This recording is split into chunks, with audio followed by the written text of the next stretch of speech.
Tingulli i Zjarrt, një grup që kur doli atëherë, kam qenë te Pallati i Kongreseve kur ke dalë ti me atë grupin, na u dukne sikur dolëm jashtë shtetit, na u dukne sikur pa një gjë tjetër, surreale ishte. Po jashtë shtetit ishim ne, jashtë shtetit. Si erdhi Tingulli i Zjarrt, kënga juaj e famshme edhe sot këndohet.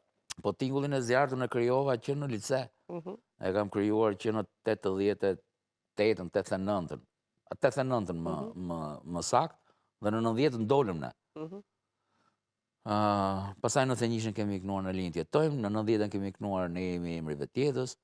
Domethënë, Tingulli i Zjarrt u krijua si një bashkëpunim çunash edhe shokësh që ne ishim në lice. Ishim gjithë bi arti, por sigurisht që ke seksioni kitarrave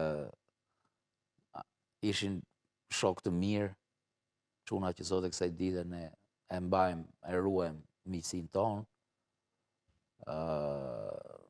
Kështu që Tingulli i Zjarrt ishte një projekt i cili nuk më kushtoi ndonjë sforcë të madhe për ta bërë. Shiko, çdo gjë në botë vjen natyrshëm. Ne duhet i lëmë gjërat që të vinë natyrshëm. Ne kot sforcohemi që të bëjmë gjëra se duan për t'u bërë. E kuptoj. Megjithatë, mbas Tingullit të Zjarrt ti vazhdon, je kantautor. Po. Po shiko, ne duhet kuptojmë një diçka, sepse këtu futemi çik në histori muzike.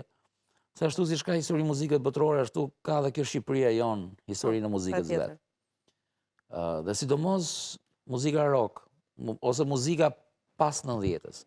Sepse nuancat rockut ka pasur edhe në kohën e komunizmit. Nuk është, ka pas shumë këngë që mund gjesh element muzikës rock. Nuk e filluar që nga eja o shoku ynë të kemi pritur, që nga introja, po ta përkthesh në overdrive dhe në distortion, mund bëhet rock i papar. Madje ka bërë Indrit Besiti një version shumë të këndshëm të kësaj këngës. Unë them që grupet, pra, u krijuan disa grupe në fakt. Jo disa, u krijuan pafund. Po, e di, secili krijuan çdo personazh në Shqipëri krijonte nga një grup, me sa mbaj mend. Çdo personazh në Shqipëri ishte një grup. Si partit. Po, si partit, jo tani, se tani nuk ka dhe shumë parti, po andej nga 94, 95 u bën pafund parti. Grupe muzikore dhe parti politike. Grupe muzikore dhe parti politike. Këto grupet muzikore ishin papara, sepse mjaftonte që t'ishim në lagje me dy çuna dhe ore që bëjmë tani, na mbaruan cigaret, ore. A bëjmë një grup? Po, bëjmë një grup. Shumë mirë. Dhe prandaj, mirë po, neve sigurisht që nuk dinim asgjë. Neve ishim 50 vjetë mbyllur në një shtet i cili, që kur lindim ne kishim një nën, dhe nëna tjetër e madhe ishte nëna parti. Nuk ishim neve, duheshe shumë.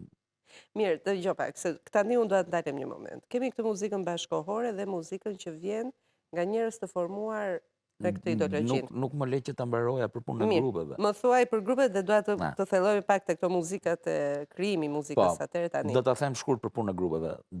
Pra, duke pasur një background ignorant, më thonjë se çfarë ndodhte, se çfarë duhet për ta pasur një band. Atëherë problemi ishte që këto bende, ashtu si këto grupe, ashtu si që krijuan, shumë shpejt ashtu dhe u shformuan. U shformuan pikërisht sepse ne nuk ishte asnjë lloj mundësie, as financiare. Nuk ishim asnjë lloj strategjie se çfarë do bënim ne me këtë grup. Dhe sigurisht pastaj filloi avash avash hemoragjia e një kombi i cili del nga zinxhirët dhe fillon edhe bret në përbot. Dhe shumë nga shokët e mi janë tani ish pjesëtar të shumë grupeve të mia janë jashtë.